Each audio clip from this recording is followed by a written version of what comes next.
الحمد لوليه والصلاة والسلام على نبيه وعلى آله وأصحابه المتأدبين بآدابه أما بعد فأعوذ بالله من الشيطان الرجيم بسم الله الرحمن الرحيم رضي الله عنهم ورضوا عنه صدق الله مولانا العظيم وصدق رسوله النبي الأمين الكريم إن الله وملائكته يصلون على النبي يا أيها الذين آمنوا صلوا عليه وسلموا تسليما اللهم صل على سيدنا مولانا محمد معدن الجود والكرم منبع العلم والحلم والحكم وآله وبارك وسلم صلاة وسلاما عليك يا سيدي يا رسول الله الصلاة والسلام عليك يا حبيب الله الصلاة والسلام عليك يا نبي الله الصلاة والسلام عليك يا خاتم النبيين مولاي صل وسلم دائما أبدا على حبيبك خير الخلق كلهم رب اشرح لي صدري ويسر لي أمري واحلل عقدة من لساني يفقهوا قولي حسبنا الله نعم الوكيل نعم المولا و نعم النصیر۔ برادران اسلام، معزز و محتشم سامعین کرام و حضرات گرامی، گزشتہ جمعہ مبارک میں آپ حضرات نے عظیم صحابی حضرت سیدنا سلمان فارسی رضی اللہ تعالی عنہ کا تذکرہ سماعت فرمایا۔ آج انشاءاللہ حضرت سیدنا سلمان فارسی رضی اللہ تعالیٰ عنہ کے تذکرے کے حوالے سے مزید کچھ باتیں پیش کرنے کی سعادت حاصل کروں گا۔ اللہ رب العزت کی بارگاہ میں دعا ہے کلمات حق کہنے کی توفیق عطا فرما، اور کلمات حق کو سننے کے بعد اس پر عمل اور مزید آگے ابلاغ و تبلیغ کی توفیق عطا فرما۔ اللہ رب العزت نے قرآن عظیم و فرقان حمید میں جملہ صحابہ کرام کی عظمت کو اس انداز میں پیش کیا، رضی اللہ عنہم، اللہ ان تمام صحابہ سے راضی ہے۔ میرے آقا علیہ الصلوۃ والسلام نے جب میدان عرفات میں صحابہ کے بیچ خطاب فرمایا تھا، جس خطاب کو حجۃ الوداع کا خطاب قرار دیا جاتا ہے، اور اس خطاب میں صحابہ کرام جو موجود تھے 1,00,000 سے زائد تھے، اور کتابوں کے اندر درج ہے جب میرے آقا علیہ الصلوۃ والسلام نے پردہ فرمایا تو تقریباً 1.25 کے لگ بھگ صحابہ کرام موجود تھے۔ تو جتنے بھی صحابہ ہیں 1.25 ہو یا اس سے اضافی ہو، تمام صحابہ کے متعلق قرآن نے اس بات کو واضح کر دیا کہ اللہ رب العزت صحابہ کرام سے راضی ہے، اور پھر قرآن اس بات کو بھی واضح کرتا ہے وَرَضُوا عَنْهُ، یہ جملہ صحابہ سب کے سب جو ہے اللہ سے راضی ہے۔ اب ان صحابہ کرام میں حضرت سیدنا سلمان فارسی رضی اللہ تعالی عنہ کا اسم گرامی موجود ہے، اور آپ بڑے جلیل القدر اور صحابہ میں ایک عظیم مقام پر آپ فائز تھے، اور بالاتفاق یہ صحابی ہے، اس میں کوئی دو رائے موجود ہی نہیں ہے۔ حضرت سیدنا سلمان فارسی رضی اللہ تعالی عنہ ایک مرتبہ کسی مریض کی عیادت کے لیے تشریف لے گئے، اور وہ مریض کا آخری وقت تھا، جسے ہم کہتے ہیں عالم سکرات میں تھا، اور عالم سکرات کا مطلب یہی ہے کہ بس یہ پردہ کرنے والا ہے اور اس کا وصال ہونے والا ہے۔ حضرت سیدنا سلمان فارسی نے اس مریض کی اس حالت کو جب دیکھا تو آپ سمجھ گئے لگتا ہے موت کا فرشتہ آ چکا ہے. تو آپ نے موت کا فرشتہ غائب تھا, نظروں کے سامنے نہیں تھا. آپ نے موت کے فرشتے کو خطاب کرتے ہوئے فرمایا یہ خدا کا نیک بندہ ہے, مومن ہے. اے موت کے فرشتے, جب تو اس کی روح کو قبض کرے تو نرمی کے ساتھ روح کو قبض کرنا. تیرے روح کے قبض کرنے سے کہیں یہ خدا کا بندہ زیادہ تکلیف میں نہ آ جائے. جب یہ آپ نے ارشاد فرمایا تو ابھی کچھ ہی لمحات گزرے تھے, بستر مرگ پر جو مریض لیٹا تھا اس نے حضرت سلمان فارسی کو کہا اے سلمان, جب آپ نے موت کے فرشتے کو یہ کہا تو موت کے فرشتے نے آپ کو جواب دیا ہے, اور وہ یہ کہتا ہے کہ سلمان فارسی کو بتا دو جو اللہ کے نیک بندے ہوتے ہیں اور مومن ہوا کرتے ہیں, موت کا فرشتہ جب روح کو قبض کرتا ہے تو اس کا انداز اور برتاؤ نرم ہوا کرتا ہے, شفقت بھرا ہوا کرتا ہے. حضرت سیدنا سلمان فارسی یہ وہ عظیم صحابی ہے کہ جب ملت کفر اکٹھا ہو گئی تھی اور قرآن و سنت کرنے کے بعد یہ بات واضح ہو جاتی ہے کہ ملت کفر جو ہے وہ واحد ہے, خواہ اس کا کسی بھی مذہب سے تعلق ہو. اب آپ دیکھیں یہ مودی ہندو ہے اور ہندوستان میں اکثریت ہندو مذہب کے پرستاروں کی موجود ہے, لیکن آپ دیکھیں امریکہ عیسائی ہے لیکن اس کی فیور کر رہا ہے. جبکہ ذرا غور کریں, جو عیسائی کہلاتے ہیں بہرحال وہ اپنے آپ کو اہل کتاب تو کہتے ہیں, اور وہ یہ بھی کہتے ہیں کہ ہمارے پاس بھی سماوی دین ہے اور ہمارے نبی پر بھی کتاب نازل ہوئی.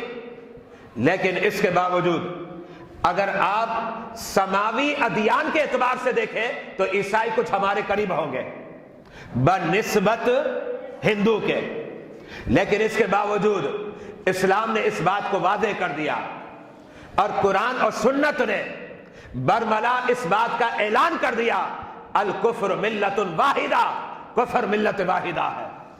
خواہ وہ ہندو ہو, عیسائی ہو یا یہودی ہو, اگرچہ بظاہر کہتے رہے تمہارا مذہب الگ ہے ہمارا مذہب الگ ہے, لیکن جب ان کے مقابلے پر مسلمان آ جائے تو یہ سارے اکٹھے ہو جاتے ہیں, ایک ہو جاتے ہیں. اور قرآن اور سنت نے ہمیں واضح بھی کیا, آج بھی یہی ہوتا ہے. نیٹو کے نام پر, اقوام متحدہ کے نام پر سارے اکٹھے ہو جاتے ہیں, اور وہ مسلمان جو بک چکے ہیں وہ بھی ان کی حمایت میں ووٹ دے دیتے ہیں, اور پھر یہ ظلم و ستم کرتے. کبھی وہ عراق ہوتا ہے, کبھی شام ہوتا ہے, کبھی فلسطین ہوتا ہے, یا پھر اس کے علاوہ اور ممالک ہوا کرتے ہیں. تو اب یہ کفر کی جو ملت ہے یہ ملت واحدہ ہے. تو اب وہاں کیا ہوا, کفار مکہ نے پروگرام بنایا ہم سب مل کر مسلمانوں کے خلاف لڑیں گے, اور اب جو معرکہ ہوگا یہ فیصلہ کن ہوگا. یہ ذہن بنا ہوا ہے. تو کسی نے مشورہ دیا ابو سفیان کو کہ آپ جو ہے اپنے ساتھ اور قوتوں کو ملا لیں. یہودیوں کے بڑے بڑے قبائل سے یہ ملتے گئے اور اس طریقے سے طاقت بڑھتی گئی, جبکہ کفار مکہ کے افواج کی تعداد تقریباً 4000 تھی. لیکن اس کے بعد جب مختلف قبائل کے لوگ اکٹھا ہوتے گئے تعداد بڑھتی گئی. 500 فوجی بڑھے, 1000 اور بڑھ گئے, 1500 بڑھ گئے, اور پھر اس کے بعد مختلف قبائل کی مختلف افواج اور کفار مکہ یہ سب کے سب مل گئے. جب اکٹھا ہو گئے تو اب ان کی افواج کی تعداد 10,000 سے بڑھ گئی. اب اس زمانے میں لڑنے اور مرنے کے لیے 10,000 سپاہی اگر اکٹھا ہو جائے تو یہ بہت بڑی قوت کہلاتی ہے. یہ ساری قوتیں اکٹھی ہو گئی اور یہ اطلاع پہنچی کہ مدینہ طیبہ پر حملہ ہونے والا ہے. اب ظاہر بات ہے دشمن باہر سے آئے گا اور مدینے پر حملہ کرے گا تو اس میں ہماری عوام بھی بڑھے گی, بچے بھی مریں گے، عورتیں بھی مریں گی، اور جام شہادت کو نوش فرما لیں گے۔ تو میرے آقا علیہ الصلوۃ والسلام نے صحابہ کرام کو بلایا تاکہ مشاورت ہو کہ اب اس دفعہ جو مقابلہ ہے بڑا کٹھن ہے، سخت ہے، اس لیے کہ اب تعداد میں بہت فرق ہو جائے گا۔ ہم تو صرف مدینے کے رہنے والے ہیں، ایک چھوٹی سے بستی ہے، اور یہ ساری ملت کفر جو ہے اکٹھا ہو چکی ہے، یہ سب ایک ہو گئے ہیں۔ اس میں کفار مکہ بھی تھے، اور ان کے علاوہ یہودیوں کے کثیر متفرق قبائل تھے جو مختلف افواج پر مشتمل تھے۔ اسلحہ بھی جدید تھا، طاقت بھی تھی، قوت بھی تھی، ہر اعتبار سے وہ ظاہری طور پر طاقتور نظر آ رہے ہیں۔ میرے آقا نے صحابہ کو بلا کر مشورہ کیا، صحابہ کرام اب مشورہ دے رہے، متفرق صحابہ نے مختلف مشورے دیے، لیکن اس وقت ایک صحابی نے جو مشورہ دیا میرے آقا نے اسے قبول کیا، اس مشورے کو قبول کر لیا، اور ظاہری اعتبار سے اس مشورے پر عمل کی بنا پر رب نے مسلمانوں کو فتح و نصرت عطا فرمائی۔ اس لیے کہ حقیقی طاقت تو خدا کی ہے، اس میں کوئی شک نہیں، لیکن جو تدابیر ہوتی ہے، اچھی تدبیریں ہونی چاہیے، اچھے پروگرام ہو، اچھی پلاننگ ہو، تو پھر اللہ تعالیٰ برکتیں نازل فرما دیتا ہے۔ تو حضرت سلمان فارسی کا جو مشورہ تھا آپ نے اسے قبول فرمایا۔ حضرت سلمان فارسی نے فرمایا یا رسول اللہ، اب اس دفعہ ملت کفر فیصلہ کن جو ہے لڑائی کرنا چاہ رہی ہے، یعنی ان کے یہ مذموم عزائم ہے مسلمانوں کو تباہ و برباد کر دیا جائے، صفحہ ہستی سے مٹا دیا جائے، اور اگر واقعی وہ کامیاب ہو جاتے تو پھر اسلام کا نام لیوا نہ رہتا زمین پر۔ لیکن یہ رب کو ہرگز منظور ہی نہیں تھا، یہ منظور ہی نہیں تھا، اس لیے کہ اسلام کے لیے بقا ہے، یہی وہ مذہب ہے جو قیامت تک رہے گا، اور اس کا پرچم لہراتا رہے گا، اس کا پرچم جو ہے چمکتا رہے گا۔ اب یہ سب جمع ہو گئے، سلمان فارسی نے مشورہ دیا یا رسول اللہ خندق کھودی جائے۔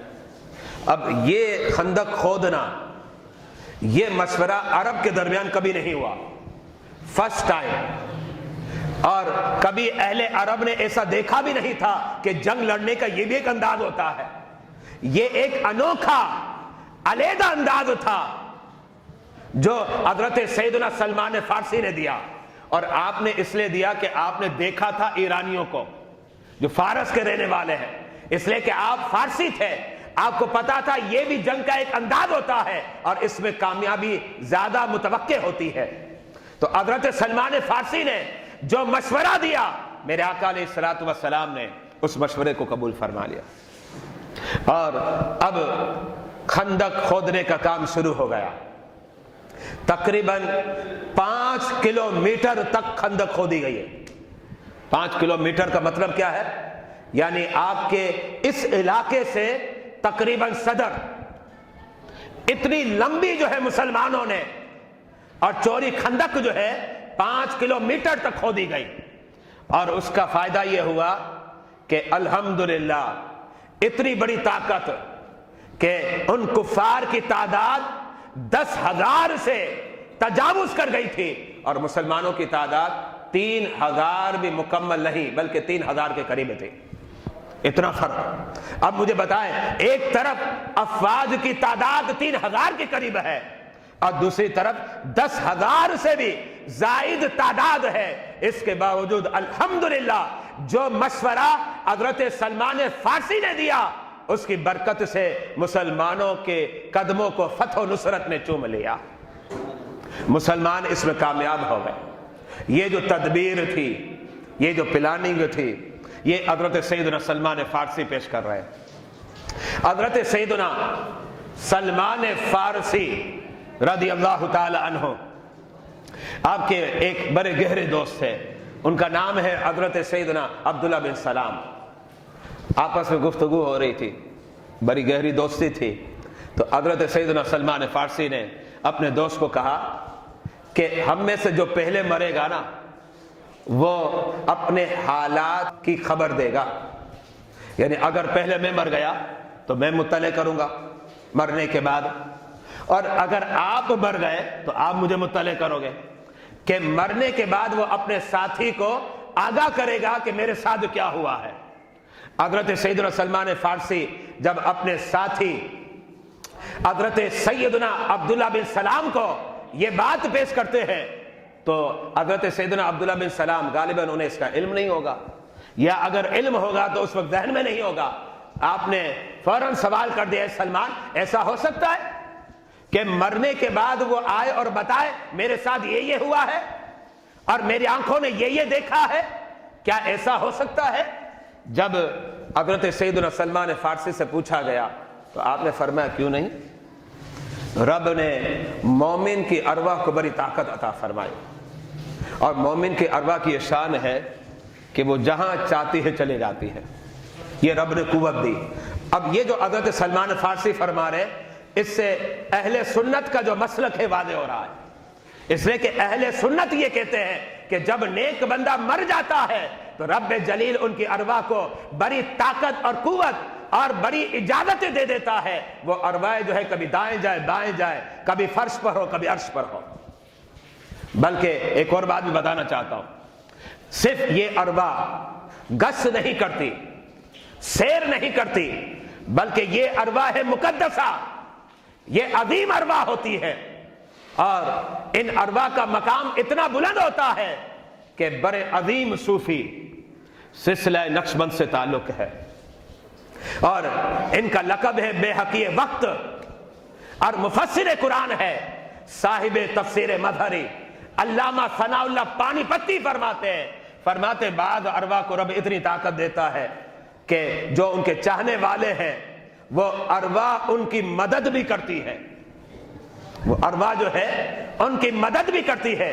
اب یہ جو قول ہے، یہ قول بھی تائید کر رہا ہے مسلک اہل سنت کی۔ تو حضرت سیدنا سلمان فارسی نے جب یہ ارشاد فرمایا تو آپ کے گہرے دوست، عربی میں کہتے ہیں صدیق حمیم، یہ جو گہرا دوست تھا حضرت عبداللہ ابن سلام، کہنے لگے ایسا ہو سکتا ہے؟ تو حضرت سیدنا سلمان فارسی نے فرمایا ہاں ہوتا ہے، آپ نے یہ سمجھا دیا۔ اور اب اتفاق یہ ہوا، کہنے والے حضرت سلمان فارسی ہے اور انہی کا انتقال پہلے ہو گیا، انتقال ہو گیا۔ حضرت سیدنا عبداللہ بن سلام جو ہے، ان کے ذہنوں میں بات گھومتی رہی، گش کرتی رہی کہ سلمان فارسی نے فرمایا تھا جو پہلے مرے گا وہ اپنے حالات دوسرے کو بتائے گا۔ اب پہلے مرنے والے، وصال کرنے والے حضرت سیدنا سلمان فارسی ہے، تو وہ انتظار کر رہے تھے کہ کب آئیں گے سلمان فارسی اور آ کر مجھے مطلع کریں گے کہ آخرت میں ان کے ساتھ کیا ہوا، رب نے ان کے ساتھ کیسا معاملہ کیا۔ یقیناً وہ صحابی ہے، رب اچھا ہی معاملہ کرے گا، لیکن بس آگاہی چاہیے تھی تاکہ مطلع ہو جاؤ۔ اور یہ بات تو حضرت سیدنا سلمان فارسی نے ارشاد فرمائی تھی، اور بلکہ سلمان فارسی نے حضرت عبداللہ ابن سلام سے وعدہ لیا تھا، کہا ہم آپس سے وعدہ کرتے ہیں، یہ تو عہد و پیمان ہو چکا تھا، آپ انتظار کر رہے تھے، کچھ دن گزر گئے۔ کچھ دن گزرنے کے بعد حضرت سیدنا عبداللہ بن سلام فرماتے ہیں دوپہر کو قیلولہ کرنے کے لیے میری آنکھ لگ گئی، آنکھ لگی اور میں نے دیکھا حضرت سیدنا سلمان فارسی میرے سامنے آ گئے اور آ کر سلام کرتے ہیں السلام علیکم ورحمۃ اللہ وبرکاتہ، جو اسلامی طریقہ ہے۔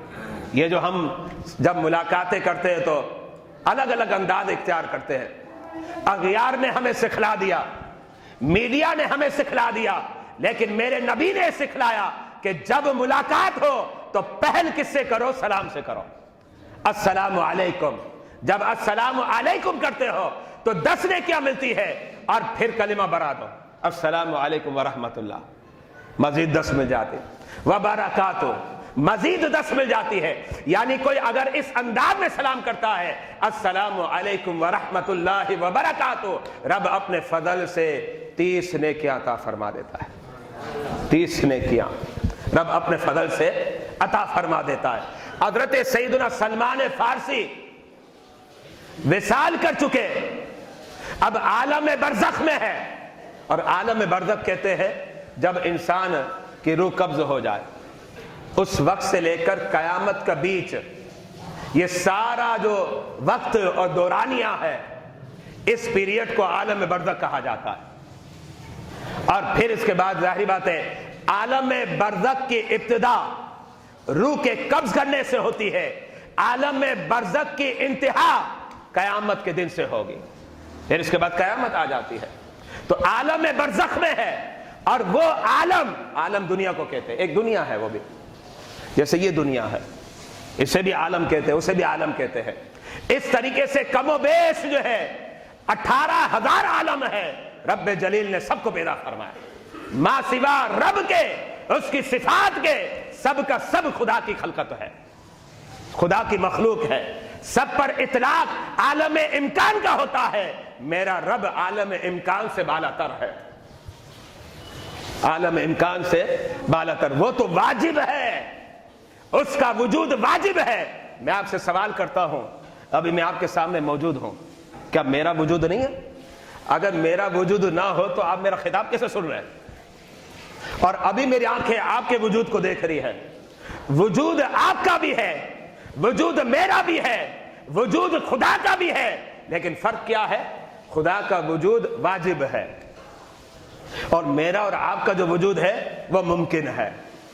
عالم امکان سارا کا سارا یہ خلق خدا ہے، اور اس خلق خدا کا خالق جو ہے وہ اللہ، وہ اللہ وحدہ لا شریک ہے، وہ اللہ وحدہ لا شریک ہے۔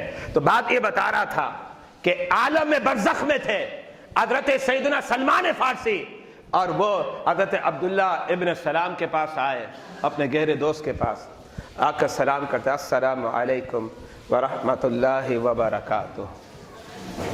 آپ نے جواب دیا وعلیکم السلام ورحمۃ اللہ وبرکاتہ، یہ سارا جواب آپ نے دیا۔ اب اس کے بعد حضرت عبداللہ ابن سلام پوچھتے ہیں، اے سلمان بتاؤ رب نے کیا کیا؟ حضرت سیدنا سلمان ارشاد فرماتے ہیں، خدا کی جو رحمت ہے نا، اس کا بہت بڑا سمندر ہے، بہت بڑا سمندر ہے، میں اس سمندر کا غوطہ زن ہوں، تیر رہا ہوں خدا کی رحمتوں میں، میں وہاں کا تیراک بن گیا ہوں، اور ہر طرف میں اپنے آگے دیکھوں، پیچھے دیکھوں، دائیں دیکھوں، بائیں دیکھوں، قسم خدا کی رحمت ہی نظر آ رہی ہے، دربار الہی سے برکات ہی نظر آ رہے ہیں، رب نے بڑا کرم کر دیا، بڑا کرم کر دیا۔ لیکن حضرت سیدنا سلمان فارسی فرماتے میری ایک نصیحت ہے، اس کو اپنے دامن سے باندھ لو، اور وہ نصیحت کیا ہے؟ بھروسہ جو ہے ہمیشہ خدا پر کرنا، توکل خدا پر کرنا، خلق خدا پر نہ کرنا، بھروسہ اعتماد اور توکل کے لائق جو ہے صرف اور صرف خدا کی ذات ہے۔ یہ آپ نے ایک مرتبہ نہیں بلکہ 3 مرتبہ ارشاد فرمایا، گویا تاکید کر رہے اس کو اپنے دامن سے باندھ لو، اپنے دامن سے باندھ لو، اپنے دامن سے باندھ لو، اس لیے کہ اعتماد، بھروسہ اور توکل جو ہے صرف اور صرف خدا کی ذات پر ہوگا، ماں سوا کسی اور پر نہیں ہوگا۔ الحمدللہ آج ہمارا یہی عقیدہ ہے اور یہی ہمارا ایمان ہے۔ ہم یہ کہتے ہیں، کوئی بھی ہمیں پوچھے بتاؤ تمہیں حقیقی طور پر بھروسہ اعتماد کس پر ہے؟ الحمدللہ ہر مسلمان یہ کہتا ہے میرا اعتماد، بھروسہ، توکل خدا پر ہے، میں خدا پر۔ لیکن یہ ایک علیحدہ بات ہے، عقیدہ اپنی جگہ پر ہے، اس پر ایمان اپنی جگہ پر ہے، لیکن ہمارا جو عمل ہے وہ عمل اس کی نفی کرتا ہے۔ جب ہم عملی دنیا میں آتے ہیں تو کبھی کیا ہوتا ہے، ٹوٹلی بھروسہ ہمیں اپنی ماں پر ہو گیا، ٹوٹلی بھروسہ ہمیں اپنے باپ پر ہو گیا، ٹوٹلی بھروسہ ہمیں اپنی بیوی پر ہو گیا، ٹوٹلی بھروسہ ہمیں اپنی اولاد پر ہو گیا، اور کبھی جو ہے وزیر پر ہے، کبھی منسٹر پر ہے، کبھی ایس ایچ او پر ہے، کبھی سی ایم پر ہے، کبھی پرائم منسٹر پر ہے۔ نہیں، یاد رکھیے گا، اگر رب نے چاہا تو پھر ماں مدد کرے گی، اگر رب نہ چاہے تو ماں کچھ نہیں کر سکتی، اگر رب چاہے تو باپ سپورٹ کرے گا، لیکن اگر رب نہ چاہے تو باپ کچھ نہیں کر سکتا۔ تو اس لیے یہ ذہن میں رکھیے گا، یہ سب کے سب اسباب ہیں، ذرائع اور وسائل ہیں، اور ان اسباب، ذرائع اور وسائل کا خالق اور مالک جو ہے اللہ کی ذات ہے۔ یہ ہونا چاہیے عقیدہ، اور اس عقیدے کی جو جھلکیاں ہے اور اس عقیدے کی جو رنگت ہے، یہ ہمیں اپنے عمل سے اجاگر کرنی پڑے گی۔ جب ہمارے عمل سے یہ تصویریں اجاگر ہو جائے گی تو یاد رکھیے گا اب پستی مقدر نہیں ہے، عظمتیں اور بلندیاں جو ہے یہی ہمارا مقام بن جائے گا۔ حضرت سیدنا سلمان فارسی نے سلام بھی کر دیا اور بتا دیا کہ بس توکل، بھروسہ، اعتماد رب کی بارگاہ میں ہو، قابل اعتماد، قابل بھروسہ، 3 مرتبہ آپ نے نصیحت فرما دی۔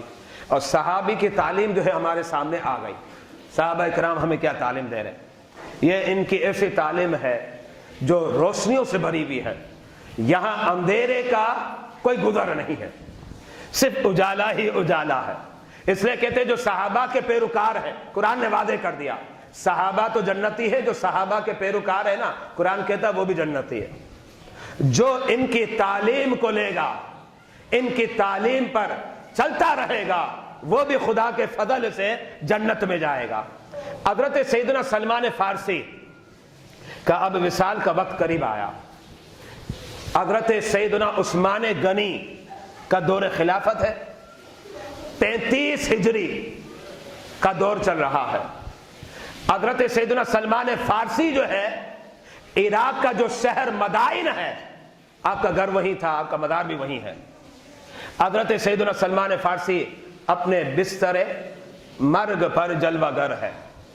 آپ کی زوجہ آپ کے قریب تھی، آپ نے کچھ کہا کہ یہ کر لو، آپ کی زوجہ یہ کرتی ہے۔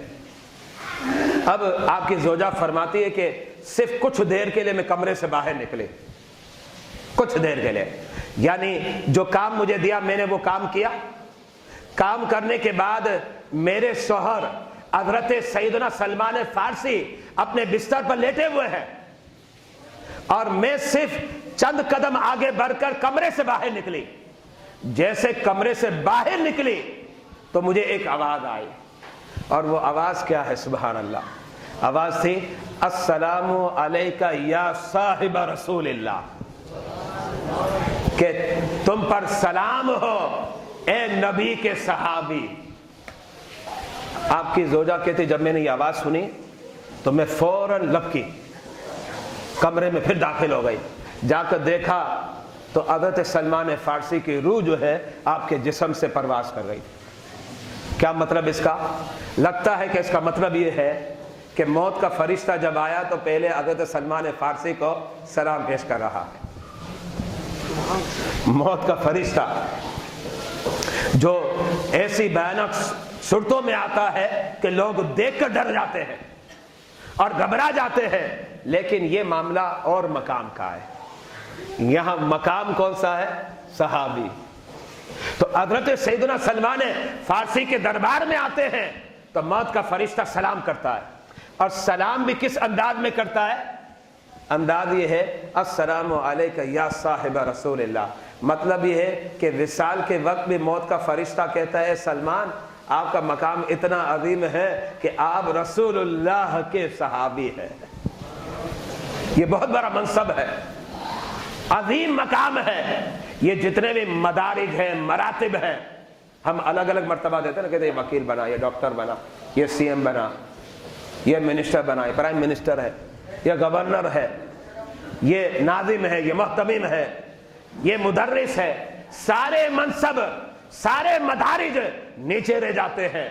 ان تمام مدارج سے نبوت اور رسالت کے بعد سب سے عظیم منصب منصب صحابیت ہے۔ اور موت کا فرشتہ کیا کہتا ہے؟ یا صاحب رسول اللہ، یعنی جب آپ وصال کر رہے ہیں تو فرشتہ بھی اس بات کی گواہی اور شہادت دیتا ہے اے سلمان آپ رسول اللہ کے صحابی ہیں، رسول اللہ کے صحابی ہیں۔